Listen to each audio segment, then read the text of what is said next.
예전에 제가 겪었던 뭐 경험담, 더 정확하게 얘기하면은 이제 저희 도반 스님이 겪었던 경험담인데 한 십수년 전에 저한테 한번 들려주셨는데 시간이 꽤 지났는데도 제가 안 잊혀지고 항상 그 이야기가 떠오르더라고요. 그래서 이런 자리가 되면 제가 또 한 번씩 또 말씀을 또 전해드리기도 합니다. 그래서 그 이야기를 같이 한번 공유해보면 좋지 않을까 싶어서 한번 이야기를 나눠보려고 합니다. 일반적으로 이제 저희 스님들이 출가를 하면은 행자 기간을 거치지요. 예전에는 뭐 짧게는 3년도 하고 5년도 하고 아니면 뜻을 내신 분들은 평생 행자로 지내기도 그렇게 했습니다. 근데 지금은 이제 좀 제도화되면서부터 6개월에서 많이 하면 1년, 물론 뭐 그 더 이상도 그렇게 하기도 합니다. 그렇게 이제 행자 기간을 거치게 되면은 종단에서 이렇게 지정해 준 교육 기간이 있습니다. 그래서 한 4년 정도 예비 승려 기간을 거쳐야 되거든요. 뭐 기본적인 스님으로서 같이 해야 될 소양에 대한 공부도 하는 그런 곳인데 뭐 중앙승가대학교, 동국대학교 이런 많이 들어보셨죠? 네, 그쪽에서 이제 근대 학문을 공부하면서 그리고 또 포교를 위한 학문을 공부하는 교육기관이 승가대나 이제 동국대고 그리고 이제 전통적으로 경전을 공부하는 강원이 있습니다. 강원이라고 또 들어보신 분들도 계실 겁니다. 그리고 또 이제 곧바로 나는 곧바로 이제 참선 수행을 좀 하고 싶다 해서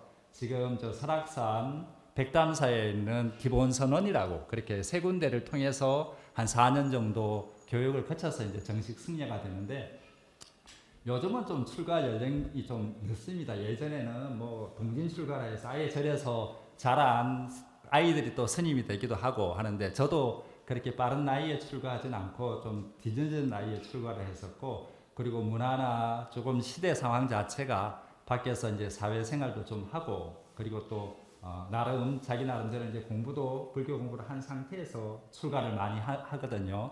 저 같은 경우도 아까 말씀드렸던 것처럼 참선 공부를 좀 바로 한번 해보자 싶어서 백담사에 있는 기본선원이라는 곳으로 저도 이제 그 행자 기간을 마치고 갔습니다.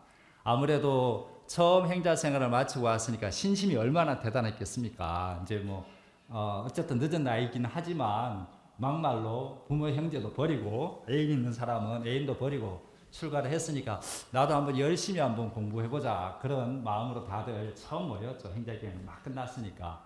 근데 이 선방에 가보면은 내가 내 스스로한테 제일 못 참는 게 뭐냐 하면은 조는 겁니다. 이 방석에 앉아가지고 뭐 화두를 들든 아니면은 명상을 하든 제대로 공부를 좀 해야 되는데 꾸벅꾸벅 졸 때가 자기한테 제일 화가 나요. 그래서 보통 저녁에 좀 잠을 푹 자야 그 다음날 또 열심히 공부할 수 있지 않습니까? 저희들이 뭐 9시 자서 새벽 3시에는 무조건 일어나야 되니까 이 제 도반 스님이 그 당시에는 스님들이 큰 방에서 지금처럼 한 20명, 30명이 같이 잠을 자서 공부를 합니다. 따로따로 방을 쓰는 게 아니고 한 30명 정도가 같이 이렇게 잠을 자는데 이 스님이 잠만 자려고 하면은 누가 일을 가는 거예요. 아니 자기는 출가해서 공부 열심히 하려고 잠 푹 자고 방석 위에 앉아가 안 졸려고 지금 마음 먹고 있는데 잠만 들려고 하면은 일을 가니까 아니 잠을 못 자고 계속 설치게 될 거 아닙니까? 그래서 그 다음날 정신시간만 되면은 계속 꾸벅꾸벅 졸고 처음에는 뭐 그냥 그렇게 넘어갔는데 이게 하루 이틀 사흘 며칠이 가도 계속 이렇게 이가는 소리가 들리니까 도저히 이제는 못 참는 겁니다. 마음 같아서는 자고 있을 때 어떤 놈이 가는가 한번 찾아보고 싶은 마음이 있는데 차마 워낙 많은 스님들이 주무시는데 그 머리맡에 지나다닐 수도 없고 그냥 꾹꾹 참고 있는데 이제는 뭐 꾸벅꾸벅 졸든지 아니면 정신을 차려 있어도 망상이 계속 일어나는데 그 스님 찾아내서 내가 한번 멱살을 잡고 한번 흔들겠다 이런 망상부터 해서 자기가 이런 나쁜 생각까지 하나 싶을 정도로 놀라울 정도로 그 스님을 해코지하는 그런 생각이 계속 일어났답니다. 그래서 늘 그런 것 때문에 힘들고 괴로워했는데 어느 날은 굉장히 운이 좋게도 그 스님이 이를 갈기 전에 탁 잠이 들었대요. 아주 그날은 이제 뭐 우리 세속적으로 얘기해 로또를 탄 거지요. 그래서 그날은 다행히 그 스님이 이를 갈기 전에 깊은 잠에 쑥 들어갔는가 봐요. 그래서 마치 그날 밤 꿈을 꿨는데 굉장히 환희로운 꿈을 꿨었대요. 이제 본인이 그 큰 방에서 좌선정지를 열심히 하고 그리고 말 그대로 수행이 너무너무 잘 돼서 정말 환희로운 마음으로 이렇게 선방문을 쓱 열고 바깥을 나가는데 마침 그때 한방눈이 너무너무 아름다운 한방눈이 마치 하늘에서 이제 뭐 꽃이 떨어지는 것 같은 꿈속이니까 한방눈이 온 마당에 싹 쌓여 있는데 아무도 밟지 않은 하얀 눈을 보니까 사람 심리가 그렇잖아요. 아, 저길 내가 제일 한번 내 발자국을 제일 한번 찍어보겠다. 그런 마음이 들잖아요.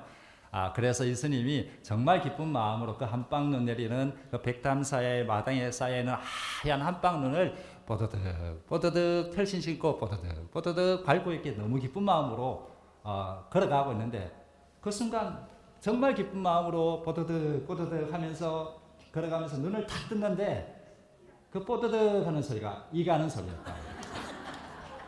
아니, 그 스님이 깜짝 놀랐죠, 순간적으로.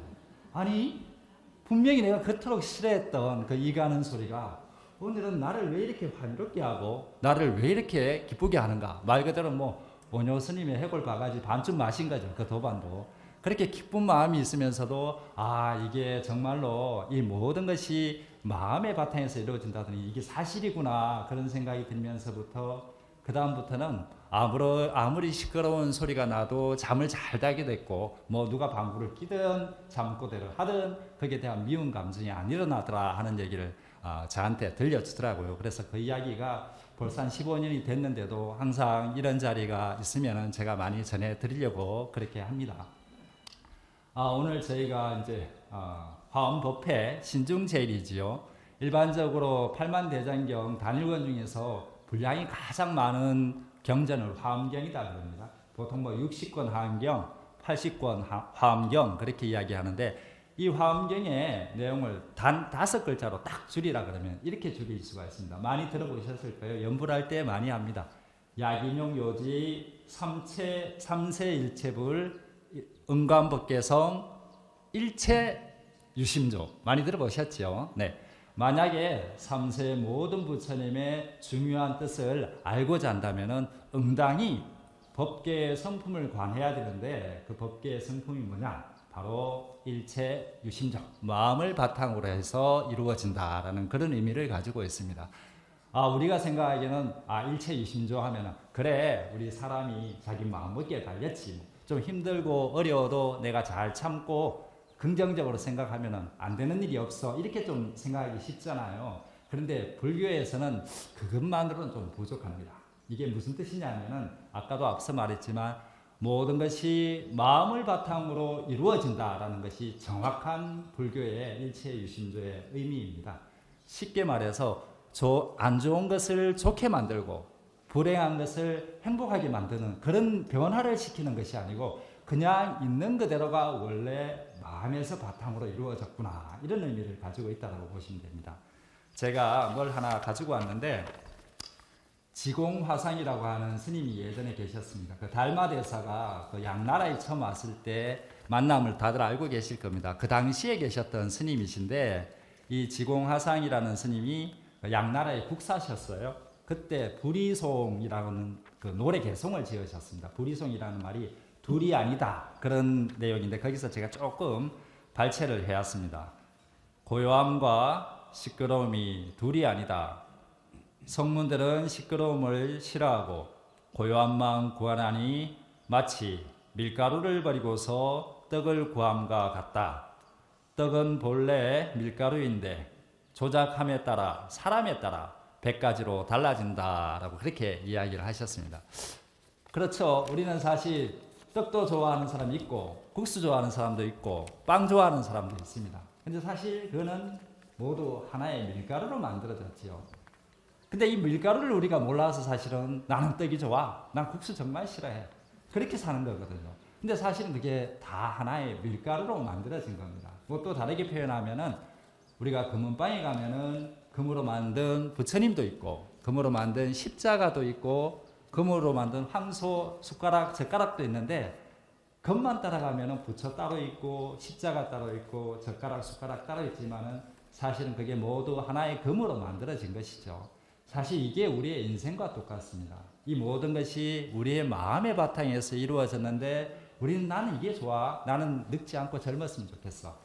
그렇게 다들 좋아하죠. 그래 나는 이런 것이 좋고 저런 건 좀 싫어. 이건 내 기준에 맞지 않아. 왜 저 사람 차를 저렇게 댔지? 하면서 별의별 기준을 가지고 우리는 다 따지고 그러죠. 하지만 그 모든 것이 내가 일으키는 모든 것이 사실은 바탕이 모두 마음이다라는 이야기가 바로 이 화엄경에 있고, 우리가 지금 오늘 계속 화엄성중님 이렇게 찾으셨는데, 이 화엄성중도 사실은 쉽게 말하면 이 화엄의 법계를 수호하는 신들을 모셔놓은 거거든요. 여기 어떤 거냐면 바람신도 있고 음악신도 있고 나무신도 있고 땅신도 있습니다. 이게 어떤 의미를 가지고 있냐 하면은, 이 모든 것이 사실은 신이다라는 말은 아까 제가 표현했듯이 모든 것이 황금이다라고 하는 것과 똑같은 의미를 가지고 있습니다.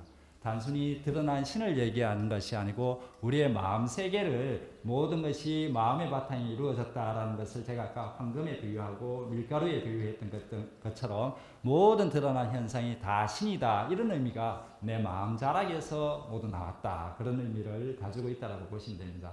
사실 우리가 이 마음 바탕만 해결해 버리면은 사실은 그 다음부터는 내가 좋은 거 싫어하는 것에서 안 끄달리게 되는 겁니다. 우리가 살면서 좋은 일만 있던가요? 그렇지 않죠. 살다 보면은 정말 예상치도 못했던 내 가까운 사람들이 돌아가시기도 하고, 그리고 큰 병을 앓기도 하고, 그리고 또 때로는 성공하기도 하지만 또 실패하는 일이 갖가지가 생기는데, 하지만 그러한 모든 것들이 마음을 바탕으로 해서 이루어진다라고 그렇게 보시면 되는 겁니다. 손오공이 부처님 손바닥 안에서 못 벗어나죠. 세상 모든 것이 사실은 이 마음 바탕에서 벗어나지 못합니다. 제가 지금 이 자리에 앉아 있는 것도 저의 본 생명 근본인 마음에서 앉아 있는 것이고, 마찬가지로 이 이야기를 듣고 저와 눈빛을 교환하는 것도 여기에 있는 분들의 마음 바탕이 있지 않으면 절대 이런 일이 벌어질 수 없습니다. 그래서 늘 우리는 마음을 쓰고 있지만은 사실은 불교에서 말하는 마음이 뭔지 정확하게 모르거든요. 그걸 알기 위해서 우리가 연불도 하고 절도 하고, 그리고 그걸 알려주셨던 부처님께 공양도 올리고, 사실은 그렇게 하는 겁니다. 이 마음을 알기 가장 좋은 방법이 다양하게 많습니다. 가장 중요한 것이 부처님께서 늘 하셨던 말씀이 있지요. 발안욕따라 삼맥삼불이. 그게 무슨 말이냐면은 발심해랍니다. 발심. 일단 발심을 해야 내 마음을 밝히든지 말든지 하기 때문에 항상 그래서 부처님이 발심해라 그런 얘기를 많이 했습니다. 요즘 말로 하면은 관심 좀 가져라. 지금 바깥에 금값 뛰어가는 것만 신경 쓰지 말고 내 마음 바탕인 금이 어떤지 좀 관심 좀 가져라, 그런 의미를 가지고 있습니다. 제가 하나만 좀 더 붙여서 이야기를 하면은, 미국이 1960년대, 70년대를 거치면서 굉장히 발전된 부의 나라로 성장을 했거든요. 근데 이 사람들이 자기의 부, 그리고 또 도덕성을 상징하는 것을 무엇으로 나타냈느냐 하면은, 자기 집 앞에 마당에 잔디를 심어서 정원을 가꾸는 걸로 자기의 부를 좀 과시를 했었어요. 영화 같은 데 보면은 미국 마당 집 앞에 보면 잔디 쫙 깔아놔가지고 때때로는 물도 주고 한 번씩 잔디 깎기로 이렇게 하고 바베큐 파티도 하고 그런 거 많이 보잖아요. 그런 것처럼 잔디를 가꾸는 것을 그 사람들이 어떤 자랑으로 삼았었는데, 이 사람들이 정말 싫어하는 풀이 하나 있답니다. 만약에 자기 앞마당에 그 풀이 뿌리 내려가지고 심으면은 철물점 같은 데 가서 그것만 파내는 특별한 도구도 팔고, 그리고 심지어는 염산도 뿌리고 화염방사기 같은 걸로도 쏴서 죽인대요. 그만큼 싫어하는 그런 풀이 있고, 그리고 또 만약에 내 집이 아니고 남의 집에 그 풀이 핀다 해도 가서, 아니 관리를 어떻게 하길래 이따위 풀을 여기서 크게 놔뒀느냐 해서 실제로 관청이나 이런 데 고발하면은 읍사무소나 면사무소에 와서 그 풀이 당신 마당에 났으니까 벌금을 부과합니다 할 정도로 혐오하는 풀이 있는데, 그 풀이 무엇인지 아십니까? 민들레랍니다. 민들레. 신기하죠? 그건 우리 돌틈이나 이런 데서 피는 거 보면은 참 정겹고, 그리고 또 우리 약재로도 쓰고, 사실 다들 좋아하잖아요. 사진도 한 번씩 찍고 그렇게 하는데, 우리는 그렇게 이 똑같은 풀을 가지고도 시대에 따라, 문화에 따라 좋아하고 혐오하고가 바뀌는 겁니다. 요즘은 날씨가 좋아서 산에 많이 가지만 야생화나 들꽃 보면은 너무 예뻐서 우리가 사진도 찍고, 어떤 분들은 그걸 가지고 시도 쓰고 또 꺾어서 애인한테 선물도 하고 하는데, 만약에 그 꽃이 내가 경작하는 상추밭에, 내가 경작하는 토마토밭에 폈으면 뽑아내야 될 잡초입니다. 그렇지요? 이렇게 우리의 살아가는 현상은 좋고 싫고에 따라 끊임없이 때에 따라, 곳에 따라, 그리고 또 이해관계에 따라 바뀌지만, 이 마음이라는 것은 영원토록 바뀌지 않는 겁니다. 항상 그것을 바탕으로 두고 이것이 일어나기 때문에 우리가 거기에 좋다 싫다 하면서 그 끄달려서 힘들어할 필요가 사실은 없는 겁니다. 물론 깨달음을 얻어서 그것을 확인하는 것은 가장 좋지만은 이해로라도 그래, 이 모든 것은 내 마음을 바탕으로 해서 일어나는 것이니까 내가 이런 데서 휘둘리지 않아야 되겠다라는 것을 알려주신 것이 바로 부처님의 가르침이다라고 그렇게 보시면 좋을 것 같습니다. 재행이 무상해서 우리가 고다 이런 말 많이 하죠. 재행무상이라는 말 많이 들어보셨죠. 모든 것은 항상하지 않고 변한다 이런 뜻입니다. 사실 항상하지 않고 변하기 때문에 우리가 괴롭고 슬픈 것이 아닙니다.